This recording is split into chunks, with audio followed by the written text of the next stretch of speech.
오늘도 주님과 동행하시는 은혜로운 날 되시기 바라겠습니다. 오늘 말씀은 갈라디아서 3장 15절에서 18절 말씀입니다.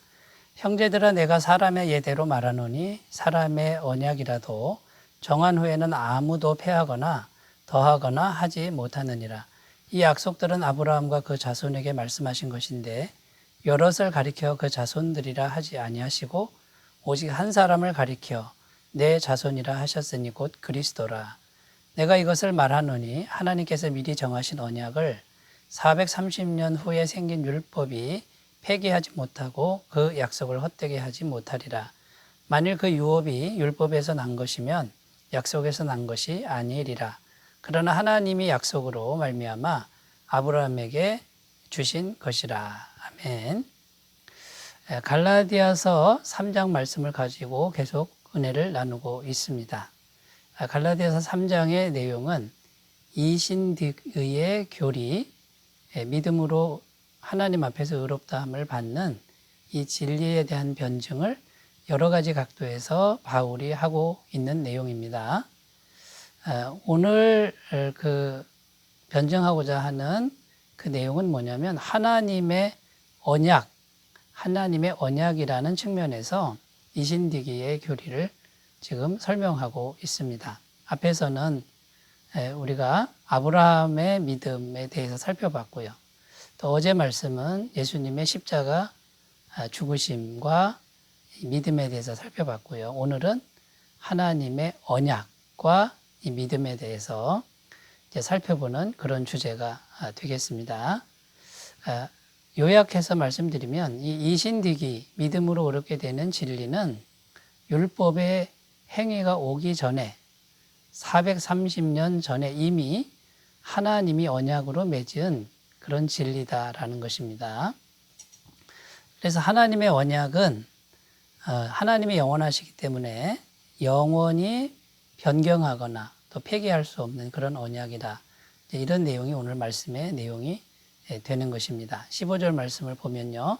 형제들아 내가 사람의 예대로 말하노니 사람의 언약이라도 정한 후에는 아무도 패하거나 더하거나 하지 못하느니라.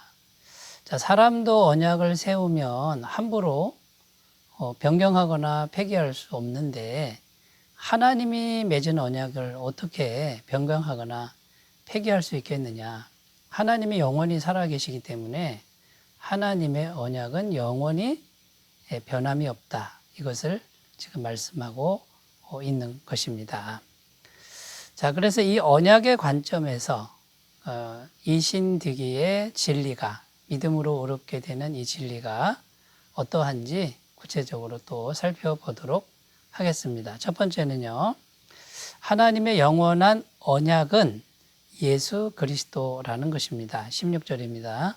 이 약속들은 아브라함과 그 자손에게 말씀하신 것인데 여럿을 가리켜 그 자손들이라 하지 아니하시고 오직 한 사람을 가리켜 내 자손이라 하셨으니 곧 그리스도라.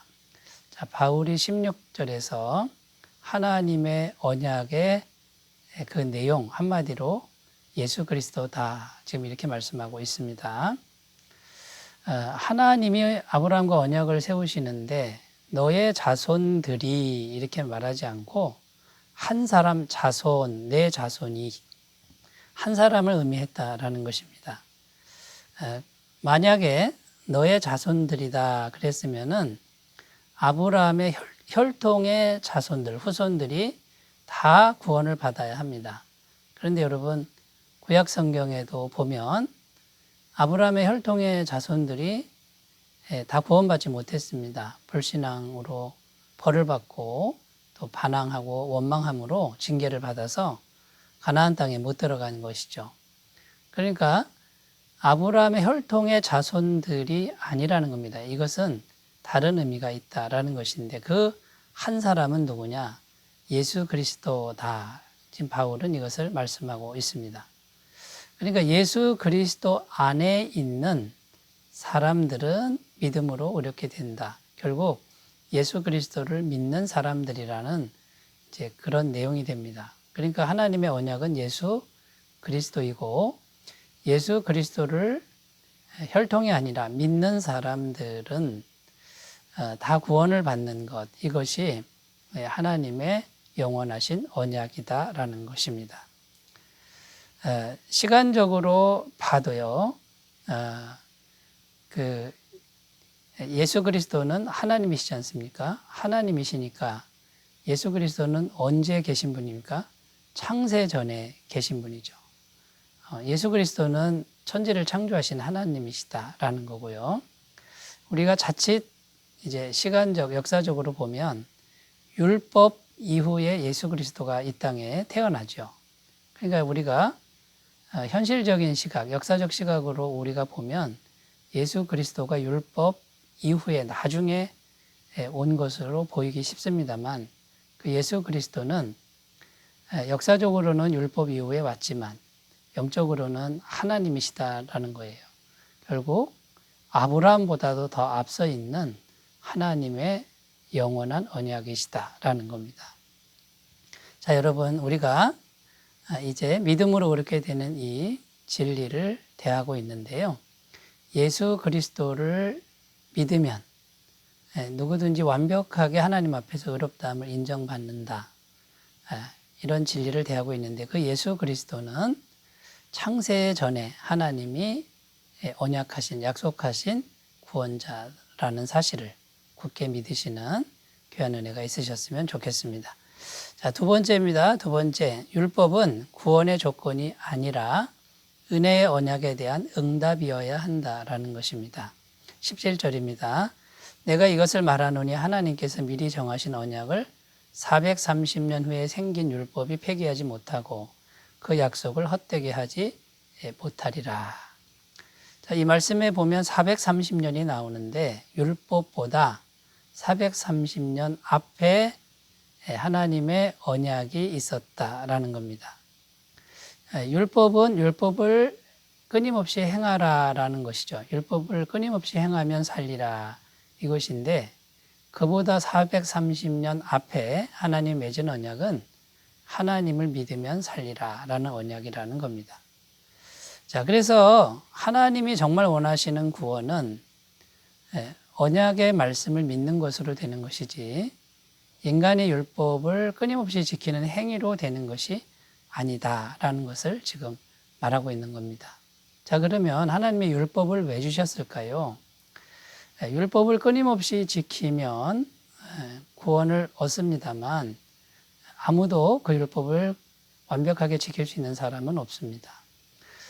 그런데 하나님이 원하시는 그 구원의 방법은 이제 언약입니다. 약속대로 예수 그리스도를 믿으면 예수님의 그 의로움을 덧입혀주는, 이것이 약속이고요. 결국 믿기만 하면 완벽한 의로움을 주시는, 이것이 은혜라는 겁니다. 하나님의 은혜로 구원을 받는 것이죠. 자, 그럼 율법은 뭐냐면 은혜로 구원받은 성도들이 이제 세상 속에서 살아갈 때 이렇게 거룩한 모습으로 살아야 된다라고 하는 이제 그런 내용이 율법이라는 것입니다. 결국 하나님의 율법은 은혜로 구원받은 성도들이 이제 은혜 받은 것에 대한 합당한 반응의 모습이라는 겁니다. 그런 삶으로 살아가야 된다는 것이죠. 그런데 완벽하게 살지 못합니다. 그리고 그 율법을 어길 때도 있습니다. 그러나 그때마다 다시 은혜로 구원해 주신 그 하나님의 은혜를 생각하고 또다시 노력하면서 한평생을 살아가는 것이죠. 그러니까 율법을 우리가 끊임없이 지키는 것, 그 사람의 의로운 행위를 계속해서 하는 것, 그것은 구원의 조건이 아니라 은혜로 구원받은 사람들이 마땅히 해야 될 그 은혜에 대한 반응이다라는 것입니다. 그러니까 여러분, 한마디로 거룩한 삶을 이제 우리가 살아가야 되는데, 완벽하지 않아도 우리가 은혜로 구원받았기 때문에 하나님께 대한 감사의 표시로 거룩한 삶을 살기를 경주해야 된다라는 것입니다. 야고보서 2장 18절 말씀입니다. 어떤 사람은 말하기를 너는 믿음이 있고 나는 행함이 있으니 행함이 없는 내 믿음을 내게 보이라. 나는 행함으로 내 믿음을 내게 보이리라 하더라. 자, 행함으로 구원받는 것은 아니라는 겁니다. 그러나 믿음으로 구원 받았습니다. 받았지만 행함으로 그 은혜로 구원받은 것, 이것을 반응하는, 거룩하게 반응하는 그런 행함이 있어야 된다라는 것이죠. 데살로니가 전서 4장 1절입니다. 그러므로 형제들아 우리가 끝으로 주 예수 안에서 너희에게 구하고 권면하노니 너희가 마땅히 어떻게 행하며 하나님을 기쁘시게 할 수 있는지를 우리에게 배웠으니 곧 너희가 행하는 바라 더욱 많이 힘쓰라. 여기도 행하고 힘쓰라 그러는데 이건 구원의 조건이 아닙니다.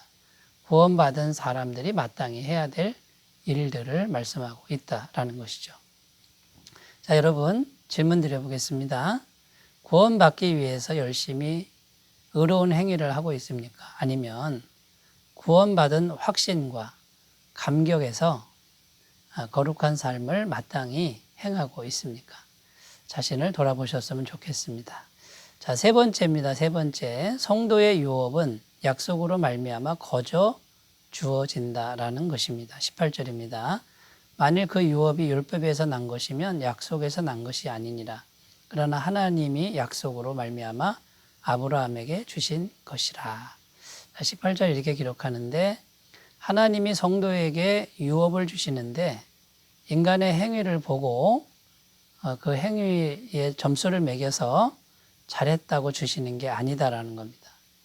약속을 했으니 잘 못했어도 그냥 주시고 거저 주신다라는 겁니다. 이 거저 주신다라는 것이 이제 성경적 용어로는 은혜라는 것이죠. 약속은 무엇이냐면 그 하나님을 믿기만 하면 그 믿음을 의로 여겨서 유업을 주신다라는 것이고요. 이 유업은 결국 구원의 은혜를 말하는 것입니다. 그러니까 결국 성도의 유업, 곧 구원은 하나님이 약속하신 대로 은혜로 거저 주신다라는 이런 내용이 되겠습니다. 여기서 거저 주시는 것은 믿음으로 받는 겁니다. 이 믿음이라는 뜻은 주시는 걸 그냥 받아들이는 걸 의미합니다. 그냥 받아들이는 것이 믿음인데 이 믿음이 없이는 거저 주는 것을 받기가 어렵다는 것이죠. 에베소서 2장 8절입니다. 너희는 그 은혜에 의하여 믿음으로 말미암아 구원을 받았으니 이것은 너희에게서 난 것이 아니요 하나님의 선물이라. 하나님의 선물이 구원입니다. 그 하나님의 선물입니다. 하나님의 구원을 다 준비해 놓으셨습니다. 그리고 거저 주는 것이 하나님의 약속입니다.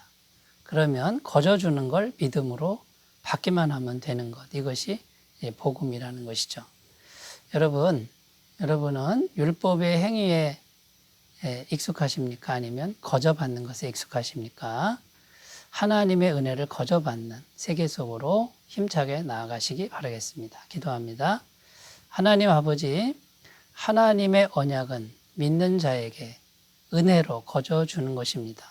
영생도 천국도 거저 주는 것인데 믿음으로 힘차게 받게 하옵소서. 예수님의 이름으로 기도드립니다. 아멘. 오늘도 좋은 날 되시기 바라겠습니다. 감사합니다.